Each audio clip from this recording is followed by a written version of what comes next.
How did Glow put all the other sets you've been on into perspective in terms of being listened to? Right. Like, how much did it put a new filter on your other TV experiences? Yeah, I guess when you are a lady, your call is way earlier because you have more hair and makeup than everybody else, than the boys. So you've gone through 2 hours of like, and like, and you're kind of like presented like this, and you kind of waddle into set like that, and you stand on, your stilettos that are, advertising your calves to be sold for goats later.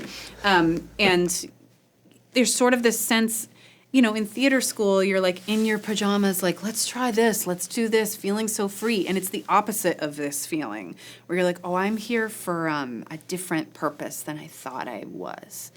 When I was rehearsing this stuff in my room last night, I was like, what about this idea, and I'll do this, and like make this weird choice. I don't know, I'll see what happens. And then when you're like this, the last thing you're feeling is like safe and free, especially when like a producer who looks like Santa's heroin addict brother is like, hey, here's a meaty paw in the small of your back. Like, here's a loud sentence that I'm going to pass as a joke. And you have to be like, oh, that's very funny.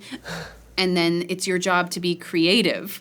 Okay, I'll just do 3 takes where they know that I can form sentences, and then the 4th take I'll be like, here's my weird idea that I had in my bedroom. Never mind. You can just use the other takes.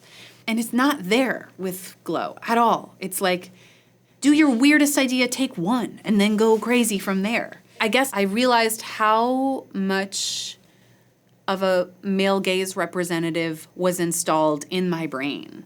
Like, I feel like I'm at a race right now, like aesthetically right now, like this is the best it's ever gonna be.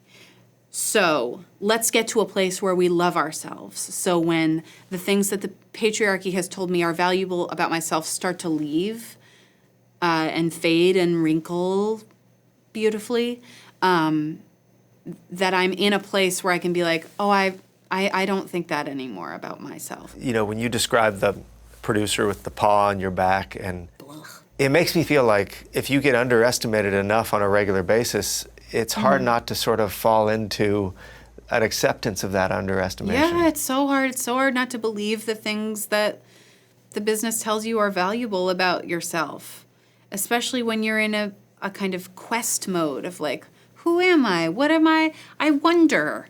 I'm going to look for the answer. And someone's like, I've got the answer. It's your tits. Like, or I've got you're like, is that the answer? Okay. Huh. Well, 10 people said it was the answer this week. Maybe they're onto something. Exactly. Yeah. Yeah. It's difficult. But, I guess I realized, like, if North Korea's coming, let's get this show on the road in terms of self-worth. Hey folks, thanks for watching. If you like what you just saw, then why not subscribe? Click right here for lots more off camera. And if you want to see the hour-long version of these conversations, I'm going to give you the secret link. Here it is, offcamera.com. Check it out.